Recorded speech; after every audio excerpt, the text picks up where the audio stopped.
ನಮ್ಮ ನಾಯಕರಾದಂಥ ದೇವೇಗೌಡರು ಈ ರಾಜ್ಯದಲ್ಲಿ 20 ತಿಂಗಳು ಮುಖ್ಯಮಂತ್ರಿಯಾಗಿ ಕೆಲಸ ಮಾಡಿದ್ದಾರೆ. ಈ ದೇಶದಲ್ಲಿ 10 ತಿಂಗಳು 20 ದಿನ ಪ್ರಧಾನಮಂತ್ರಿಯಾಗಿ ಕೆಲಸ ಮಾಡಿದ್ದಾರೆ.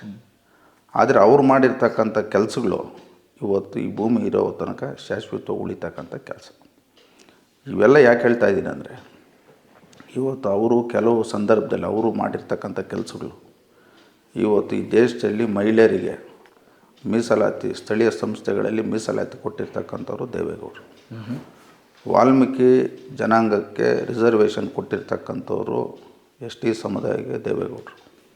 ಅಲ್ಪಸಂಖ್ಯಾತರಿಗೆ ರಿಸರ್ವೇಷನ್ ಕೊಟ್ಟಂಥವ್ರು ದೇವೇಗೌಡರು. ಇವತ್ತು ಆಲ್ಮಟ್ಟಿ, ಭದ್ರಾ ಇರ್ಬೋದು, ಇವೆಲ್ಲ ಅಪ್ಪರ್ ಗ್ರೇಡ್ಗೆ ಆವತ್ತಿನ ದಿವಸದಲ್ಲಿ ಅವ್ರು ಪ್ರೈಮ್ ಮಿನಿಸ್ಟರ್ ಆದಾಗ ಸಂಬಂಧಪಟ್ಟಂಥ ಇಲಾಖೆಗಳನ್ನ ಹೋಗಿ ಮನವೊಲಿಸಿ ಆ ನೀರಾವರಿ ಯೋಜನೆಗಳು ಕೊಟ್ಟಿದ್ದಾರಲ್ಲ, ಅದು ಈ ಭೂಮಿ ಇರೋ ತನಕ ಅದು ಯಾರೂ ಮರೆಮಾಚಕ್ಕಾಗೋದಿಲ್ಲ.